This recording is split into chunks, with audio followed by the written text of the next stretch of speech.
Hello ladies and gentlemen, boys, girls, dogs, and cats, and welcome back to Common and Level Up. Today we're here again in Hearts of Iron 4. I have a new idea, okay? And I think it's a good one. I would like to get your guys' input on it. And we're going to start a series on this. Maybe 3 or 4-parter, depending on how long it takes to get through it. But basically we're running from World War I to World War II. We're going to run all the way through. Because the World War I mod has that ability to be able to actually go from World War I to World War II. Now it'll be interesting to see if this game goes ahistorically, because if it does, then it could affect World War II in a really funny way. I've actually had this idea for like some sort of mega mod in my head for the longest time. I would love there to be some sort of mod that is basically a mega timeline mod that is basically just from World War I to World War II. But depending on the outcome of World War I, like let's say we have a Central Powers victory, it would, instead of taking us to the normal Hearts of Iron focus trees, it would instead import all of the Kaiserreich focus trees. So we could have two choices, either go down Kaiserreich or go down normal Hearts of Iron. And I think it'd be pretty interesting and pretty fun to watch and be able to play. But we don't have that. We have the World War I mod, which is the closest thing to it because it can take us straight to the normal Hearts of Iron focus trees after World War I's done. So we're going to watch from World War I to World War II, see how the world is different, and I think it'll be pretty fun. Yep, the world is exploded into war, Luxembourg being the first country to capitulate. So for the most part, it looks like the Central Powers aren't doing very good, even right in the start of 1914. They're really struggling with Russia over here, but if they wait long enough and they hold Russia off for long enough, eventually they're going to have a civil war, so they can hopefully wait for that. And in the West, it's pretty stalemated. They weren't able to get through Belgium like they were supposed to. And there's the Ottoman Empire actually joining the war and immediately invading Russia as their first target, it looks like.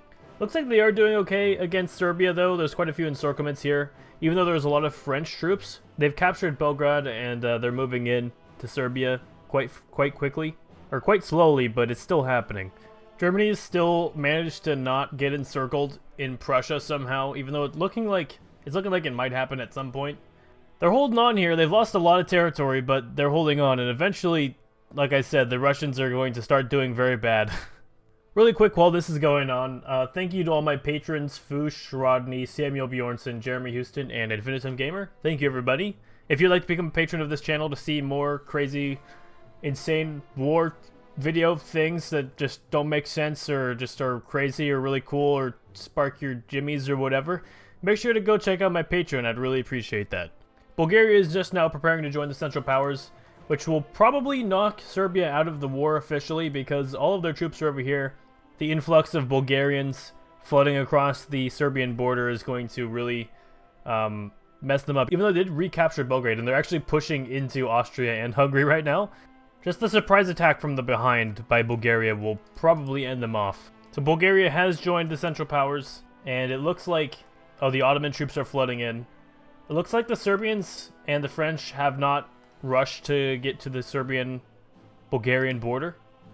Chemical warfare focus. Oh, nice, Bulgaria. When are you going to join the war, though, huh? Seems to be an important thing. Oh, now the Serbians are coming, so you're losing your time window here, Bulgaria. They're waiting for Austrians to arrive as well.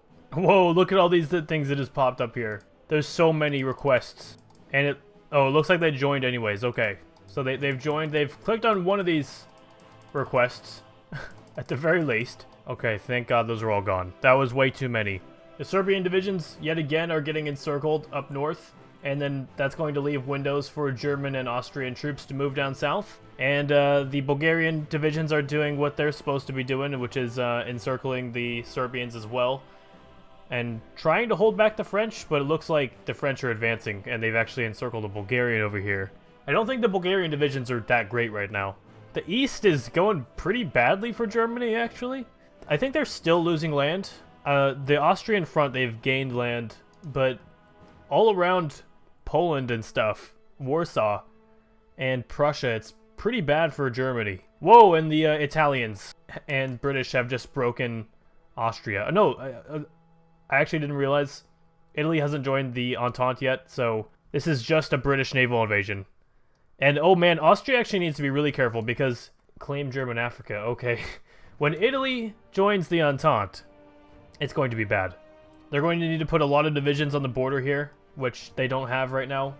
If the Italians jump the gun on Austria, probably over for Austria if they can't react quick enough. And there's a shitload more requests for Bulgaria to join stuff. Nice. Although over here in the east, the Russian divisions look very ill supplied. Let's check their supply. Yeah, they're missing support equipment. They're missing 61,000 infantry equipment and 1.3 thousand field guns. So yeah, the Russian army is severely inequipped for this front over here. And they're the ones that seem to be constantly on the offensive. So far for the Entente, we have 1.42 million deaths. And for the Central Powers, only 330,000. I think most of the deaths come from Russia. 722,000, yes. And then we also have another 434,000 from France, 168,000 from the UK, and 59,000 from Serbia, which is a lot for Serbia. We actually have more Austrian deaths than German deaths right now on the Entente, or on the Central Power side. I think it's because they're constantly on the offensive down in Serbia, and that's going really hard for them. Although, look at Serbia right now. It's being squished like a bug in between two forces right now. To put this into perspective, the Ottoman divisions have more equipment than the Russian ones. The Ottomans at least have some spare guns, although they are losing most of their guns every day, and probably in like 2 days they're not going to have any guns left. So the war with Russia continues, the tides continue to turn. As you can see on the Austrian front, it's doing fantastic for the Central Powers, and eventually Warsaw is going to be captured, and the Russian troops around it most likely will be encircled. They've still suffered up in Prussia, and have lost quite a bit of territory, but it looks like it's going to be recovered if the Russian army is destroyed. Also, it's November 1915, so pretty close to 1916 already. And Serbia is still alive down here. It's because of all these French divisions. They have one port still alive, and if this one port falls, then all of these guys will be considered encircled. And it looks like it's all majority French divisions too. There's like some Belgian, some Serbs, some Montenegrin divisions, but for the most part, it's only French. Warsaw has been captured, so it is looking like it's the beginning of the end for the Russian army in the east. Whoa, would you look at this? The Germans have actually broken the French lines and are advancing into France for the most part. It is slow and it is not like extremely fast or anything, but they've still broken the French lines, and it's looking like they might pull off some sort of encirclement against some French and British divisions. This is also separating their front with the French from their front with the Belgians, so they might actually be able to knock Belgium out of the war. There goes Portugal joining the war as well. Portugal has decided to be that one member of the war that joins late and just basically joins just so they can attack the colonies. I think that's what they did. Central Powers are still very close to an encirclement, but can't seem to grab it quite yet. The Russians are still holding on, even though look how ill-equipped they are. It's not manpower, because Russia's still okay at manpower. They have got 1.44 million. It's all of their guns. They have negative 82,000 guns, negative 2,000 field guns, and negative 4,500 support equipment. They've got some of everything else, like motorized. But as you can see, the Russians are really starting to fail here. The Austrians have even pushed all the way down into Moldova and are taking it with ease. I guess there are Germans here too, but the Russians are just failing to defend it very hard. Oh, these divisions down here are even worse. And there's our pocket we've been looking for. They've eventually lost control of their little schlong that was jetting into Central Powers territory, but something else bad just happened, guys, for the Central Powers. Italy officially joined the war, and there's no Austrians here to defend, so they're just walking right on in.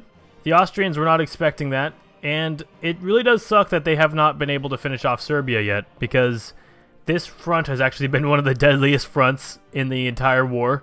There was quite a lot of Russian divisions in here. I think there was about 40 or 50, and most of them have died already, actually. Although this is bad for them, Moscow is still very far away, as well as Petrograd, so they've still got quite a bit of time to possibly put themselves back together.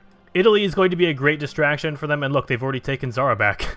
Wow. But Italy's going to be a great distraction for the Entente to actually distract the Central Powers so that they start doing a little bit worse on all their borders that they're doing good on. Like, they've broken the French quite a bit here. That's a bit dangerous for the French, and obviously they've now just broken the Russians. So the Russians are in quite a bit of danger. The only front that the Entente's really holding on very well is the Serbian one, which is just extremely deadly and horrible for everyone that's there. And it's going to get even worse for the Central Powers when Greece joins. And when Greece joins, I do think that Bulgaria will probably capitulate, and the Ottomans will probably start really losing. They're being navally invaded by Italy now too, which is really rough for them. Well, look at this. There's been a counterattack. The Austrians and Germans have just broke Venice. So it's kind of like they've just traded South Tyrol for Veneto.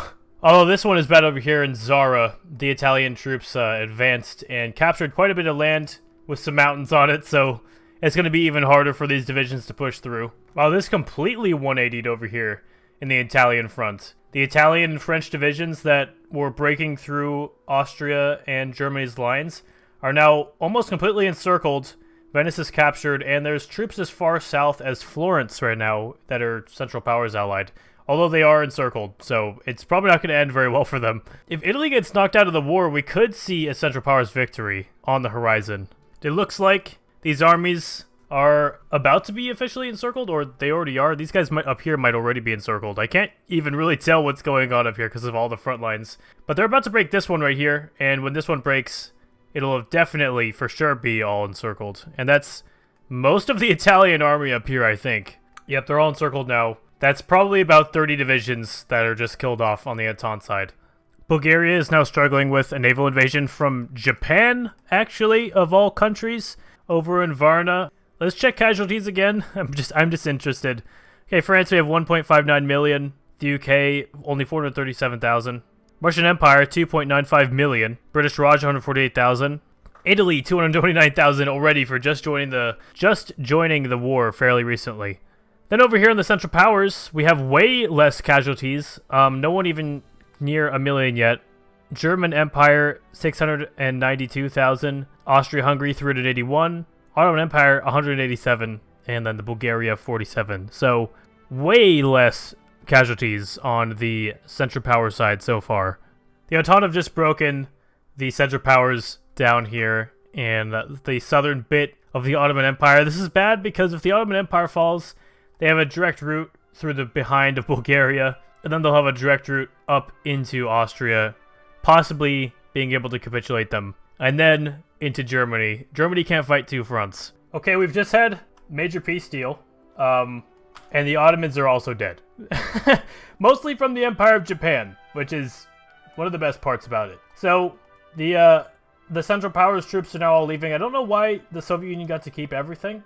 That's a little bit weird. Maybe there's parts that are still being scripted or something that's going to sort of give the Central Powers what they have or whatever, like independent Ukraine, independent Belarus, Poland, the Baltic Duchy, all this kind of stuff. Oh, it is loading again. Oh, yep. Okay, the things are forming. Okay, cool. Finland is independent now. It looks like they're forming the next ones as well. There's Lithuania. And then Germany just owns all this stuff now. So now there is a massive influx of troops from the east coming west. But that's going to have to do it for this episode. Thank you very much for watching, guys. We're going to go to a part 2 of the World War I part of this series. Then we might make one interwar period episode if there is stuff that does happen. If there's not, then we won't. But if there's nothing that happens, then we'll skip straight to like 1936 or 1935 or wherever things are going to start rolling again. And we'll see sort of what happens. Yeah, thank you very much for watching, guys. If you liked this video, make sure to hit like, favorite, and subscribe if you guys are new. And I will see you guys all next time. Peace.